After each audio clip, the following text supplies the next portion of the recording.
അതിരുകളില്ലാത്ത ആകാശത്തിലേക്ക് നോക്കി പ്രാചീന മനുഷ്യൻ വിറങ്ങലിച്ചു നിന്ന ഒരു കാലമുണ്ടായിരുന്നു. എന്നാൽ ഈ ഭാരതഭൂമിയിൽ ആ അഗാധതയെ മനുഷ്യൻ ഭയന്നില്ല. മറിച്ച് അതിനെ ധ്യാനിച്ചു, പ്രണയിച്ചു. ഒടുവിൽ ഒരൊറ്റ അക്ഷരക്കൂട്ടിൽ അതിനെ ആവാഹിച്ചു: അനന്തം.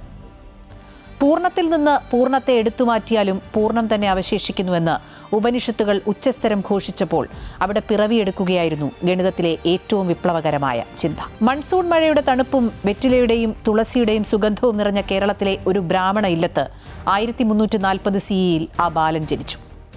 ലോകം ആ ഗണിത സൂര്യനെ തിരിച്ചറിയാൻ 6 നൂറ്റാണ്ടുകൾ ബാക്കിയുണ്ടായിരുന്നു. ഗ്രീക്ക് ചിന്തകർ പോലും ഭയത്തോടെ മാത്രം നോക്കിക്കണ്ട അനന്തത എന്ന അതിനിഗൂഢ സങ്കല്പത്തെ ലോക ചരിത്രത്തിൽ ആദ്യമായൊരു മനുഷ്യൻ അനായാസം മെരുക്കിയെടുത്തു.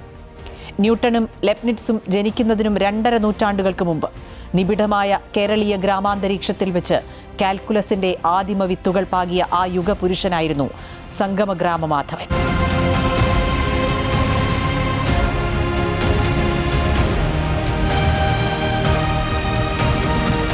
പിൽക്കാല താളിയോലകൾ അദ്ദേഹത്തെ ഇരിഞ്ഞാറ്റപ്പള്ളി മാധവൻ നമ്പൂതിരി എന്നും മാധവൻ ഇളഞ്ഞിപ്പള്ളി എമ്പ്രാനെന്നും അടയാളപ്പെടുത്തുന്നു. തുളുനാട്ടിൽ നിന്ന് കുടിയേറി കേരളത്തിൽ വേരുറപ്പിച്ച എമ്പ്രാന്തിരി സമുദായത്തിലാണ് അദ്ദേഹം ജനിച്ചത്. അദ്ദേഹത്തിൻ്റെ നാമത്തോടൊപ്പം ചേർത്തുവെച്ച സംഗമഗ്രാമം എന്ന വാക്കിൻ്റെ അർത്ഥം നദികൾ സംഗമിക്കുന്ന ഗ്രാമം എന്നാണ്. കൊച്ചിക്ക് സമീപമുള്ള ഇരിഞ്ഞാലക്കുടയാണിതെന്ന് പരമ്പരാഗതമായി വിശ്വസിക്കപ്പെടുന്നു. അവിടുത്തെ ഇരിഞ്ഞാടപ്പള്ളി മനയെ മാധവന്റെ ജന്മഗൃഹമായി കരുതുകയും ചെയ്തു. എന്നാൽ ആധുനിക ഗവേഷണങ്ങൾ ഈ ചരിത്രത്തെ കൂടുതൽ ആഴത്തിൽ പരിശോധിക്കുകയാണ്. മാധവന്റെ സ്വന്തം കൃതിയിൽ തന്നെ തന്റെ വീടിനെ ബഹുളാധിഷ്ഠിത വിഹരം എന്നാണ് വിശേഷിപ്പിക്കുന്നത്. ഭാരതപ്പുഴയുടെ തീരത്ത് തിരുനാവായയ്ക്കടുത്തുള്ള കൂടല്ലൂരിലാണ് അദ്ദേഹത്തിന്റെ പൂർവികർ താമസിച്ചിരുന്നതെന്നും നദീസംഗമം എന്ന നിലയിൽ സംഗമഗ്രാമം കൂടല്ലൂരാകാൻ സാധ്യതയുണ്ടെന്നും ചില ചരിത്രകാരന്മാർ വാദിക്കുന്നു. ഗണിത ലോകത്തെ വിസ്മയിപ്പിച്ച ആ മഹാൻ ജനിച്ച മണ്ണിനെക്കുറിച്ചുള്ള അന്വേഷണങ്ങൾ ഇന്നും തുടരുകയാണ്.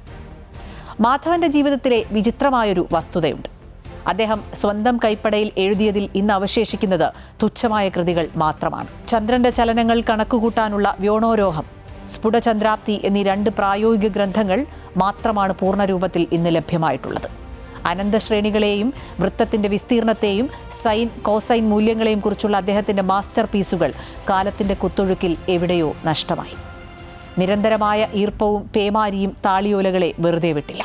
മാധവന്റെ രചനകൾ നഷ്ടമായെങ്കിലും അദ്ദേഹം തുടക്കമിട്ട കേരള ഗണിത സ്കൂളിലൂടെ പരമേശ്വരനും നീലകണ്ഠ സോമയാജിയും ജ്യേഷ്ഠദേവനും ഉൾപ്പെടുന്ന ശിഷ്യ പരമ്പര ലോകത്തിലെ ആദ്യത്തെ കാൽക്കുലസ് ഗ്രന്ഥമായി കരുതപ്പെടുന്ന യുക്തിഭാഷയിലൂടെ അദ്ദേഹത്തിന്റെ സിദ്ധാന്തങ്ങളും അവയുടെ യുക്തിഭദ്രമായ തെളിവുകളും തലമുറകളിലേക്ക് അനശ്വരമായി പകർന്നു നൽകി.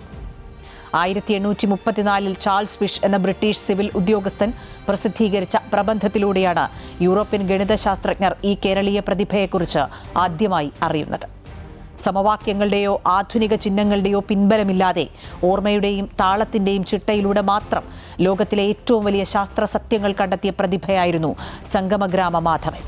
അദ്ദേഹത്തിന് കവിതയും ഗണിതവും രണ്ടായിരുന്നില്ല. താളിയോലകൾ നശിച്ചുപോകാൻ സാധ്യതയുണ്ടായിരുന്ന കാലത്ത് അറിവിനെ സംരക്ഷിക്കാനുള്ള മെമ്മറി ചിപ്പുകളായിരുന്നു ഈ വൃത്തനിബദ്ധമായ ശ്ലോകങ്ങൾ. ഇതിനായി അവർ ഉപയോഗിച്ച അതീവ സങ്കീർണമായ സങ്കേതമാണ് കടവയാതി രീതി. ക, ഡ, പ, യ എന്നീ 4 അക്ഷരങ്ങളിൽ നിന്നാണ് ഓരോ വിഭാഗത്തിൻ്റെയും അക്കങ്ങൾ ആരംഭിക്കുന്നത് എന്നതിനാലാണ് ഇതിന് കടവയാതി എന്ന പേര് ലഭിച്ചത്. അക്ഷരങ്ങൾക്ക് അക്കങ്ങൾ നിശ്ചയിച്ചു നൽകുന്നതിലൂടെ ഒരു സാധാരണ ഈശ്വരസ്തുതി പാടുമ്പോൾ പോലും അതിൽ ബൃഹത്തായ ഗണിത മൂല്യങ്ങൾ ഒളിപ്പിച്ചു വയ്ക്കാൻ സാധിച്ചു. ലീലാവതി വ്യാഖ്യാനത്തിൽ കാണുന്ന മാധവന്റെ ഒരു ശ്ലോകം ഇതിന് ഉദാഹരണമാണ്. പുറമേ നോക്കുമ്പോൾ ദേവന്മാരെയും പുണ്യനദികളെയും വർണ്ണിക്കുന്ന ആത്മീയ ശ്ലോകം. കടവയാതി വഴി ഡീകോഡ് ചെയ്യുമ്പോൾ വൃത്തത്തിന്റെ പരിധി നിർണ്ണയിക്കാനുള്ള പൈയുടെ മൂല്യം 10 ദശാംശ സ്ഥാനങ്ങൾ കൃത്യമായി വെളിപ്പെടുത്തുന്നു. മാക്ലോറിൻ ശ്രേണി എന്ന പാശ്ചാത്യർ വിളിച്ച സൈൻ, കൊസൈൻ, ആർക്ക് ടാൻജന്റ് എന്നിവയുടെ ഇൻഫിനിറ്റ് സീരീസുകൾ മാധവൻ ആദ്യമായി കണ്ടെത്തി. പൈയുടെ വിപുലീകരണത്തിനായി യൂറോപ്യൻ ലെബ്നിറ്റ്സ് ശ്രേണി എന്നറിയപ്പെടുന്ന ഫോർമുല യഥാർത്ഥത്തിൽ മാധവന്റേതായിരുന്നു. മാധവനെക്കുറിച്ചുള്ള പുതിയ ചരിത്രാന്വേഷണങ്ങളിൽ നിർണായകമായ പങ്കുവഹിക്കുന്നത് ഡോക്ടർ ലിറ്റി ചാക്കോയുടെ നേതൃത്വത്തിലുള്ള ഗവേഷണങ്ങളാണ്. ഇരിഞ്ഞാടപ്പള്ളി മനയിൽ നിന്ന് 12ാം നൂറ്റാണ്ടിലെ വട്ടെഴുത്ത് ലിഖിതം doctor Litty Chacko, doctor NR Mangalambal, doctor EM Aneesh എന്നിവരടങ്ങിയ സംഘം കണ്ടെത്തി. ഇത് മനയുടെ പ്രാചീനത സ്ഥിരീകരിക്കുന്നു. സ്വന്തം കൈപ്പടയിലെ തെളിവുകൾ കാലം മാച്ചുകളഞ്ഞിട്ടും ശിഷ്യരിലൂടെയും കല്ലിൽ കൊത്തിയ ശാസനകളിലൂടെയും പുതിയ ഗവേഷണങ്ങളിലൂടെയും മാധവൻ ഇന്നും പുനർജനിച്ചുകൊണ്ടേയിരിക്കുന്നു. ഒരു ഗണിതശാസ്ത്രജ്ഞന് ലഭിക്കാവുന്ന ഏറ്റവും വലിയ അമരത്വവും ഇതുതന്നെയാണ്. പൂർണ്ണമായി അടയാളപ്പെടുത്താനാകാത്ത, എന്നാൽ എന്നും വിസ്മയം ബാക്കി വയ്ക്കുന്ന ഒരു അനന്ത പര്യവേഷണം.